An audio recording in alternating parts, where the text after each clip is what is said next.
नमस्कार, मैं हूं आपके साथ ज्योत्सना करुण चोपड़ा और बहुत बहुत स्वागत करती हूं एहसास टीवी के इस विशेष कार्यक्रम एहसास जिंदगी का में।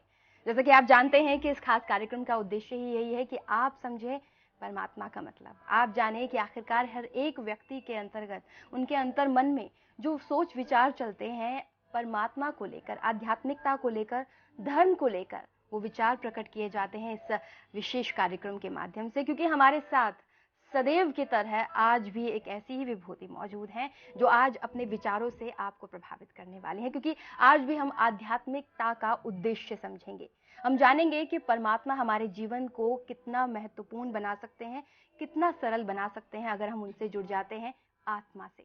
क्योंकि आज भी हमारे साथ मौजूद हैं वो व्यक्ति, वो शख्सियत जिनके बारे में अगर आप जानेंगे तो आप समझेंगे कि जीवन को सचमुच आध्यात्मिकता से जोड़कर बेहतर बनाया जा सकता है। क्योंकि हमारे साथ है परम ज्ञानी, परम संत, सिद्ध पुरुष, राष्ट्रीय संत श्री श्री असंग देव साहिब जी। चलिए मिलकर स्वागत करते हैं गुरु महाराज जी का। बहुत बहुत स्वागत है आपका गुरु महाराज जी। जिस तरह हम जानते हैं कि आपके सत्संग के शब्द सत्य और साथ ही साथ निर्गुण प्रेम को समझाते हैं, परमात्मा को समझाते हैं। और हम ये भी जानते हैं कि जिस तरह आपने कबीर के प्रेम को समझाया है लोगों को, अपने अनुयायियों को, हमें जिस तरह से इन शब्दों को समझाया है कि हमें परमात्मा को किस तरह से प्राप्त करना है। लेकिन आज हम आध्यात्मिकता की परिभाषा को आपके विचारों से समझना चाहते हैं। अध्यात्म उसे कहते हैं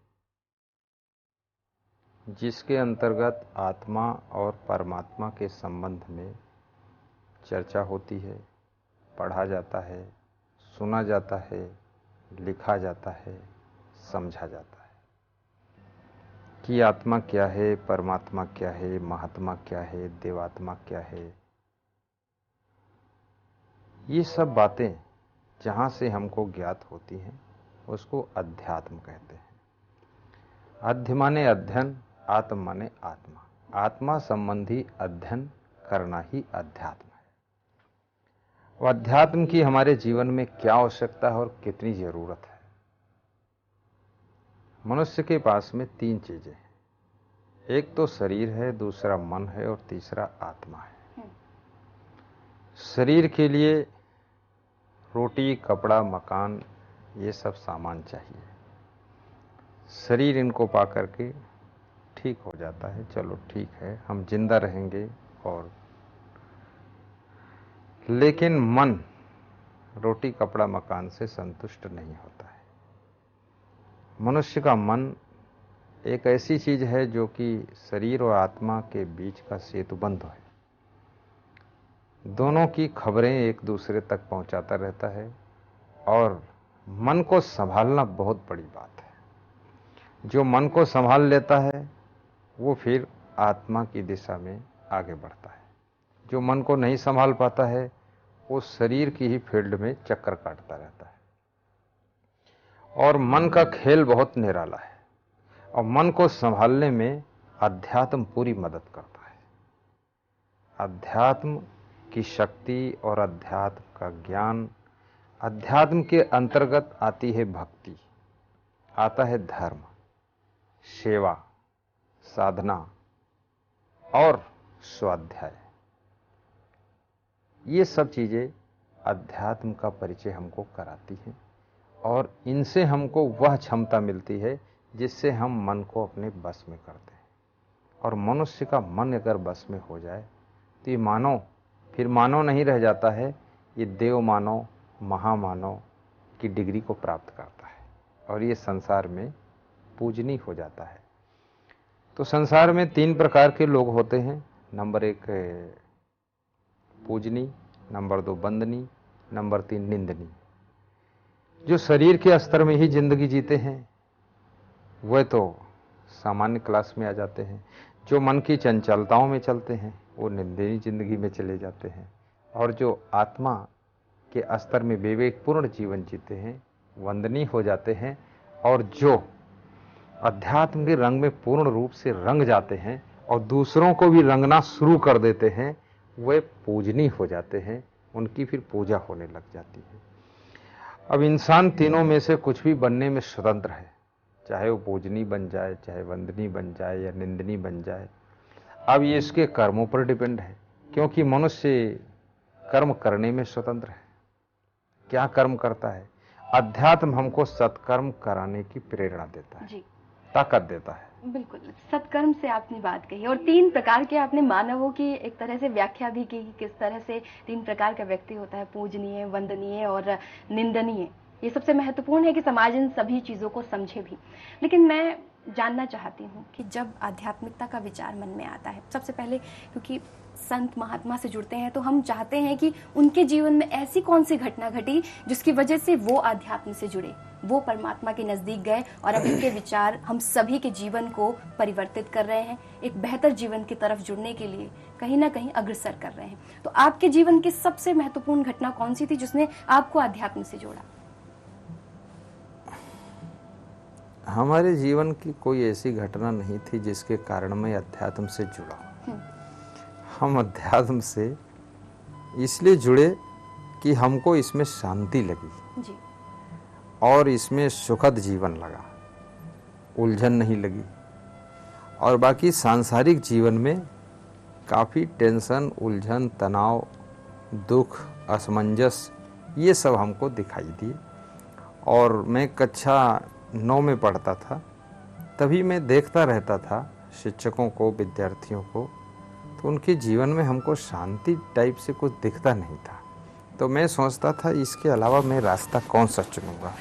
तो मेरी समझ में आया कि अगर मैं संत बन जाता हूँ, ब्रह्मचर्य से रहता हूँ, अपने मन इंद्रियों को बस में रखता हूँ, संसार की चाहनाएँ, कामनाएँ, भोग विलास की भावना हमारे अंदर नहीं रहेगी, तो हम सुखी रहेंगे। और वास्तव में वो निशाना मेरा सही था, क्योंकि मनुष्य जितना कामनाओं के कीचड़ में फंसता है, वासनाओं में जितना उलझता है, उसको थोड़ी देर के लिए ऐसा लगता है कि इसमें हमें सुख मिलता है, लेकिन उसका परिणाम ये होता है कि वो भारी टेंशन और असमंजस का शिकार होता है, उसको शांति उसकी भंग हो जाती है।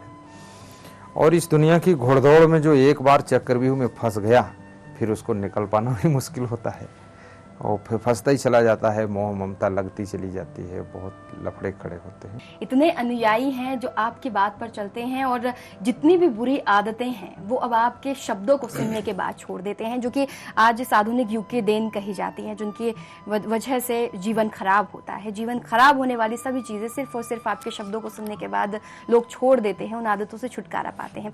लेकिन जब हम बात कहें कि हमारे जीवन में गुरु का बहुत महत्व होता है, जिस तरह से आपका सभी के जीवन में बहुत महत्व है, आपके शब्दों पर चलकर लोग बुरी आदतों से छुटकारा पाना चाहते हैं, उन सबसे लोभ, मद, सब चीज़ों से छुटकारा पाने की बात कहते हैं। लेकिन आपके जीवन में जब गुरु आए, जब हम बात करें संत श्री क्षमादेव जी की, वो जब आपके जीवन में आए तो उनका प्रभाव आप पर किस तरह से रहा? एकदम से आप उनके तरफ गुरुमुखी किस तरह से हुए?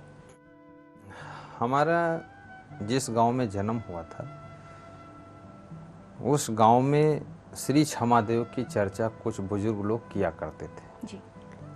और उनकी चर्चा करके लोग उनकी बड़ी प्रशंसा भी करते थे कि अच्छे संत हैं और बड़े शांत स्वभाव के हैं। तो मेरे मन में इच्छा बचपन से हो गई कि एक बार मैं उनके दर्शन करूंगा।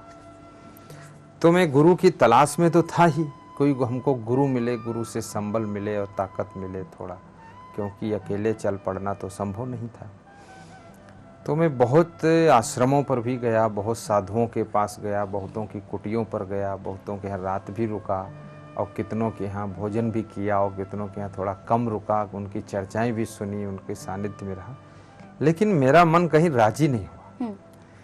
तो जब मैं श्री क्षमादेव जी महाराज जी के चरणों में पहुँचा तो इनका शांत स्वभाव देख करके और वहाँ की सफाई शुद्धता देख करके और इनके साफ कपड़े क्लीन देख करके और मधुर और मीठी और धीमी आवाज़ में बातचीत करते हुए देख करके मुझे लगा ये हम सही जगह पर आ गए।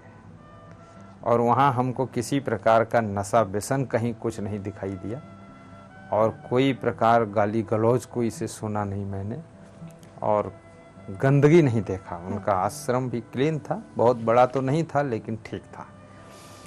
तो मैं रात में जब उनके साथ प्रवचन में बैठा और सत्संग सुनने लगा तो कुछ लोग और भी आए थे सत्संग सुनने के लिए, तो वे लोग उनसे दीक्षा लेने लगे। तो मेरे मन में भी इच्छा हुई कि मैं भी दीक्षा ले लूँ। दीक्षा लेना अच्छी बात है, गुरु बना लेता हूँ। तो उनको रात में गुरु बना लिया। गुरु बनाने के बाद रात में विश्राम किया और उसके बाद सवेरे मेरे मन में हुआ कि अभी तो केवल मैंने सामान्य दीक्षा लिया है, अब हमको सन्यास की भी दीक्षा ले लेना चाहिए और तुरंत संत फटाफट बन जाना चाहिए। तो मैंने सवेरे उनसे निवेदन लगा दिया कि मुझे संत बना दो। तो उन्होंने कहा इतना जल्दी संत नहीं बनाया जाता है, थोड़ा सा ट्रेनिंग भी होगी और इंतज़ार भी करना पड़ेगा, क्योंकि आपका मन पक्का हो जाए, मजबूत हो जाए, उसके बाद संत बनो आप। तो मैंने कहा ठीक है। तो मैं वहाँ से वापस 10 दिन के लिए घर आ गया अपने जन्म स्थान। फिर मेरा मन हुआ कि मैं फिर वहाँ जाऊँगा। तो फिर गया, मैं वहाँ 6 दिन रहा और फिर उनके सत्संग को सुना, उनको देखा, समझा। फिर मैंने कहा अब संत बना दो। बोले अभी फिर रुको, फिर आना थोड़े दिन के बाद। तो मैं फिर घर वापस आ गया। फिर मैंने विचार किया, तो वहाँ मई महीने में एक कार्यक्रम था, फंक्शन था उनके यहाँ, तो उसमें शामिल हुआ जा कर के। तो वहाँ उन्होंने कुछ सेवाएं हमको दिया, मीठा वितरण की, तो हमने किया।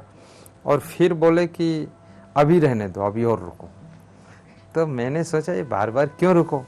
तो बोले कि जल्दी इतना नहीं करना चाहिए, क्योंकि संत मार्ग में आने के बाद फिर विचलित ना हो, ऐसा ना हो कि फिर इधर उधर की सोचने लग जाए। तो हमने कहा चलो ठीक है।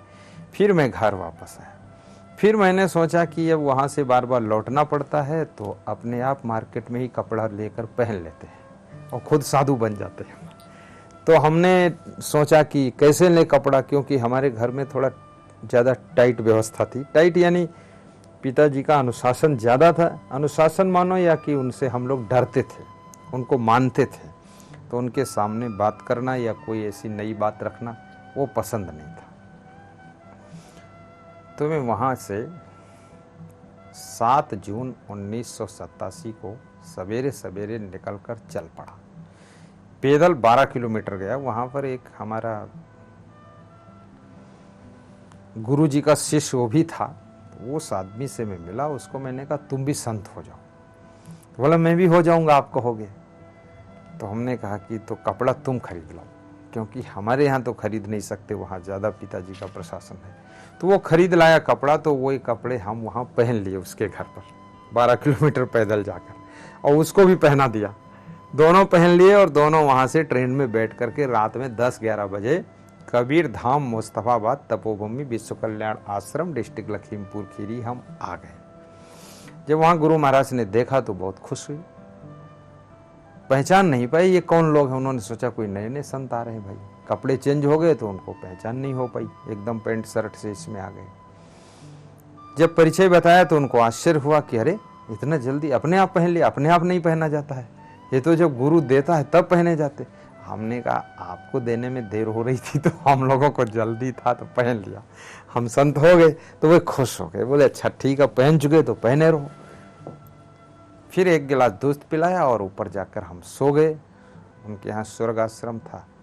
सवेरे उठे तो भारी पूछताछ हमसे किया, इंटरव्यू लिया कि सोच समझ के रास्ता पकड़ना चाहिए, इसमें रिटर्न होना नहीं है, आप मजबूती से विचार रखिए अपने इसमें। हमने कहा हमारे विचार बहुत पहले से मजबूत हैं, मजबूती वाला गुरु नहीं मिला, हम तो मजबूत थे ही। अब आप मिल गए तो आप हमारा कपड़ा चेंज नहीं कर रहे थे, हमने खुद चेंज कर दिया। हमें ये मालूम नहीं था गुरु ही चेंज करेगा।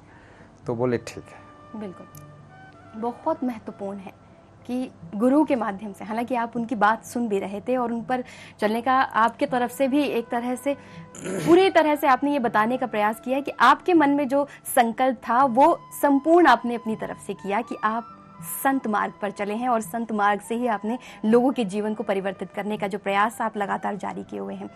लेकिन आखिरकार जो परिवर्तन की बात कही जाती है और जब हम धर्म की बात करते हैं कि धर्म से लोग अपने आप को परिवर्तित करने की बात करते हैं, और आज के युग में जहां आप सुनते हैं कि लोग धर्म परिवर्तित कर लेते हैं, लेकिन सचमुच में धर्म अपने आप में क्या है, धर्म की क्या परिभाषा है, हम आपके विचारों में जानना चाहते हैं। धर्म की परिभाषा ये है कि जो हमको सुख प्रदान करे, शांति प्रदान करे और हमारे द्वारा प्राणियों को भी सुख शांति मिले, उस प्रक्रिया को हम धर्म मानते हैं। अब इसमें हिंदू धर्म, इस्लाम धर्म, ईसाई धर्म, सिख धर्म, पारसी धर्म, जैन धर्म, बौद्ध धर्म, इस तरह के बहुत से धर्म हैं हमारे हिंदुस्तान में, भारत देश के अंदर। लेकिन मैं जहाँ तक देखता हूँ कि जो लोग कहते हैं कि मैं इस धर्म में हूँ, उनको सच्चे धर्म की परिभाषा का ठीक से ज्ञान नहीं है। वो धर्म में रह करके भी धर्मावलंबी बन करके भी ऊट पटांग काम करते हैं, नशा व्यसन भी करते हैं और सब खान पान भी उनका डिस्टर्ब है। क्योंकि जिस धर्म कभी नहीं सिखाता कि तुम बेरहम हो जाओ या निर्दयी हो जाओ। जैसे अभी इस्लाम धर्म के लोग कहते हैं कि जर्रे जर्रे में खुदा है, और हिंदू कहते हैं कण कण में राम है। तो इन दोनों धर्म वालों की बात को मैं सुनता हूं तो मुझे बड़ा अच्छा लगता है, लेकिन जब इनके कर्म और क्रिया को देखता हूं तो ये कहते हैं कण कण में राम है, फिर बकरा मुर्गा अंडा सब सटासट खाते चले जाते हैं। तो क्या बकरा कोई, उसमें तो बहुत बड़ा कण है, उसमें बहुत बड़ा राम होगा, उसको कैसे तुम खा लेते हो राम को? और जर्रे जर्रे में खुदा है, तो ये गाय भैंसा में भी तो खुदा है, ये खुदा से जुदा नहीं है, इसमें तो बहुत बड़ा खुदा बैठा है, इसको कैसे खा सकते तुम? इन पर भी दया करो, रहम करो। तो इन लोगों की जो धार्मिक बातें, फिर कभी कभी ये मजहब को लेकर के आपस में मार काट करना, झगड़ा करना। धर्म तो हमें प्रेम सिखाता है, सहनशीलता सिखाता है, गम खाना सिखाता है। ये तो जाति पाति मजहब के सब बंटवारे हैं, धर्म सभी का एक ही होता है। और अगर हम मानव हैं तो मानव का धर्म मानवता है, और मानवता एक ऐसा धर्म है जहाँ हिंदू, मुस्लिम, सिख, ईसाई, जैन, यहूदी, पारसी, जहाँ सबका समापन होता है वहाँ मानवता शुरू हो जाती है। और जहाँ पर ये चीज़ें सब खड़ी हो जाती हैं वहाँ पर मानवता कमज़ोर हो जाती है। तो मानव का धर्म मानवता है, हम मानवता के पथ पर चले, वही हमारा धर्म है। दूसरा, धर्म के नाम पर जितनी परिभाषाएं मैंने आज तक पढ़ा है, जैसे रामायण में तुलसीदास कहते हैं परहित सरिस धर्म नहीं भाई। अब उन्होंने ये नहीं कहा कि हिंदू हित या मुस्लिम हित या सिख हित, उन्होंने परहित बताया। परहित का मतलब दूसरे का कल्याण करना, दूसरे को शांति देना, दूसरे को सुविधा पहुंचाना, दूसरों को सहयोग देना, इससे बड़ा कोई धर्म नहीं। और दूसरों को पीड़ा पहुंचाना, इससे बड़ा कोई अधर्म नहीं। ये तो खैर स्वामी तुलसीदास जी के जो शब्द हैं रामचरितमानस में, उन्हें आपने दोहराया। लेकिन जिस तरह आपने धर्म की परिभाषा दी कि मानवता को निभाना ही धर्म कहलाता है, हाँ। लेकिन अगर धर्म और कर्म दोनों को अगर हम अलग करना चाहें, दोनों को अगर हम अलग से समझना चाहें, तो क्या इनकी परिभाषा बनती है? धर्म को हम किस तरह से कर्म से अलग देख सकते हैं? कर्म की क्या परिभाषा निकलती है? धर्म विहीन कर्म ऐसे हो जाता है जैसे प्राण विहीन शरीर, जिस कर्म से धर्म को निकाल लिया गया। क्योंकि धर्म को एक रूप में हम कर्तव्य भी कहते हैं। धर्म का पालन करना यानी हमारे कर्तव्य का हमको पालन करना है। और जहाँ कर्म के बीच से धर्म निकाल लिया जाता है तो ऐसे हो गया कि जैसे मान के चलो आपकी शरीर से प्राण निकल गए तो शरीर मुर्दा हो गया, तो वो कर्म फिर मुर्दा हो जाता है, उस कर्म में दम नहीं रह जाती है। इसलिए धर्म अगर कर्म में है साथ में, तो कर्म आपका जिंदा है, प्राणवान है। लेकिन धर्म को छोड़ करके अगर आप कर्म कर रहे हैं तो वो कर्म केवल आपके स्वार्थ का ही कार्य करेगा, और उसमें न जाने कितने लोग कुचले जाएंगे, न जाने कितने ठगे जाएंगे, पीसे जाएंगे। वहाँ फिर वो कर्म जो है आपका केवल स्वार्थ बस ही होगा, जो कुछ होगा, बाकी उससे दूसरों का हित कुछ हो नहीं सकता है। जैसे गीता में कहा गया है भगवान कृष्ण के माध्यम से कि कर्मण्येवाधिकारस्य मा फलेषु कदाचन, इसे क्या सचमुच सही मान लेना चाहिए? क्योंकि हर एक व्यक्ति मोह से बंधा हुआ है, माया से बंधा हुआ है, और कहीं ना कहीं कहा जाए तो मद भी नजर आता है। तो मोह, माया, मद के बाद, कर्म के बाद फल की इच्छा ना की जाए, कितना ज्यादा सही है? क्योंकि आज के युग में सबसे ज्यादा फल की ही इच्छा की जाती है। आदमी मोह माया में बंधा है, इसीलिए अध्यात्म की और धार्मिक ग्रंथों के अध्ययन करने की आवश्यकता है। अगर वो बंधा ही ना होता, स्वतंत्र होता, फ्री होता और इन लफड़ों में फंसा ना होता, तो फिर इन चीज़ों की जरूरत नहीं। बीमारी नहीं तो दवा की जरूरत नहीं। ये माया मोह में बंधना एक बहुत बड़ी बीमारी है, और गीता, रामायण, संत कबीर का बीजक आदि धार्मिक ग्रंथ उसका इलाज है। बहुत महत्वपूर्ण है ये कि हम इन सभी विचारों को मानकर चलें। और जिस तरह से आपके विचारों को लोग मानते हैं और उनके अनुसार कार्य भी करते हैं, अपने जीवन को बेहतर बनाते हैं। लेकिन जिस तरह से आपके माध्यम से लोगों के लिए काम किया जा रहा है, जिस तरह तपोभूमि सदगुरु विश्व कल्याण आश्रम के माध्यम से काम किया जा रहा है, और हम जिस तरह जानते हैं कि 13 ऐसे उद्देश्यों पर आप कार्य करते हैं जो कि लोगों के कल्याण के लिए हैं, जन कल्याण के लिए हैं। जानना चाहूंगी कि जिस तरह आपके इस आश्रम के जरिए काम किया जा रहा है वो कितना ज्यादा अब फलीभूत होता नजर आ रहा है, लोगों को अब जो फायदा मिल रहा है उसके बारे में क्या कहेंगे? मनुष्य का एक स्वभाव है, उसको जिस चीज़ से फायदा नहीं मिलता है उस चीज़ को न देखता है, न सुनता है और न तो वहाँ पर बैठता है। आदमी का घर कितना ही सुंदर हो, घर में रहने वाले लोग अगर ठीक विचार के नहीं हैं, उनके सुंदर स्वभाव नहीं है, सुंदर विचार नहीं है, सुंदर कर्म नहीं है, तो घर नरक बना रहेगा। तो घर भी सुंदर हो, घर वाले भी सुंदर हो, साथ साथ में उनका खान पान भी ठीक हो। अच्छा सा अच्छा मकान है, उसमें शराब पी करके आ रहे हैं, उल्टी पल्टी कर रहे हैं, गाली गलौज कर रहे हैं, तो घर को तुमने नर्क बना दिया। अपने बच्चों का भी ख्याल नहीं कर पा रहे हैं, जो भाई को बात नहीं बोलना चाहिए उसको कठोर बोल रहे हैं, पिताजी को जो अपशब्द नहीं कहना चाहिए वो कह रहे हैं। तो इन सब बातों पर मैं समझाता हूँ कि सबसे पहले इंसान को अपनी वाणी का कंट्रोल करना चाहिए।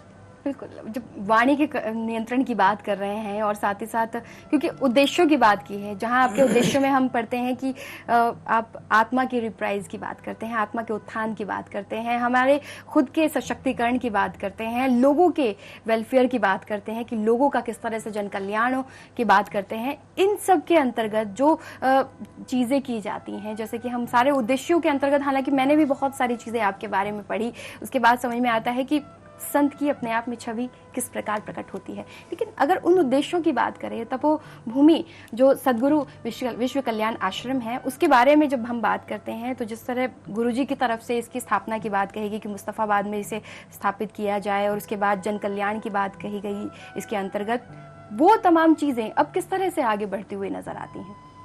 वो तो बहुत तेज गति से बढ़ी है। नशा व्यसन से मुक्ति का अभियान हम चलाते हैं, उस पर हम समझाते हैं लोगों को कि पैसा कमाना एक कला है, लेकिन पैसा बचाना उससे बड़ी कला है, और बचे हुए पैसे से सही काम करना, सही कार्य में वो पैसा लगाना, ये बहुत उससे भी बड़ी कला है। आपने पैसा कमाया, उसको नशा व्यसन में खर्च करते हो, पैसा बर्बाद, स्वास्थ्य बर्बाद, समय बर्बाद, तो इस बर्बादी से बचो, नशा व्यसन छोड़ो और आगे बढ़ो, सुख शांति से रहो, प्रसन्नता से रहो। दूसरा अभियान हमारा वृक्षारोपण का भी रहता है कि हम लोगों को सिखाते हैं कि वृक्ष अगर आप लगाते हैं तो वर्षा भी होगी, सौंदर्य भी बढ़ेगा, स्वास्थ्य भी अच्छा रहेगा, आपको लकड़ी भी मिलेगी, आपको छाया भी मिलेगी, आपको फल भी मिलेंगे, और आप उनके नीचे अगर सोते हैं, बैठते हैं, तो आपका जो शरीर है ये बहुत अच्छा रहेगा। तो वृक्षारोपण पर भी बहुत करोड़ों लोगों को सिखाया मैंने, और लगाया भी लोगों ने, आश्रम में भी लगाया। के तौर पर आप काम कर रहे हैं, कहीं ना कहीं मतलब लोगों को समझा रहे हैं कि सृष्टि में पेड़ों का वृक्षारोपण कितना महत्वपूर्ण है। लेकिन अगर कहा जाए, एक बेटी भी तो सृष्टि ही कहलाती है, बेटी के जरिए पूरा देश भी चलता है, और जहाँ कहा जाता है कि आधी आबादी कहलाती है देश की। बेटियों के लिए अब बेटी बचाओ, बेटी पढ़ाओ, कन्या भ्रूण संरक्षण, इस तरह के अभियान चलाए जा रहे हैं। बेटियों को लेकर क्या बेटियों के बारे में भी हम समझाते हैं। हमारे प्रवचन में 20,000 लोग, 50,000 लोग बैठते हैं।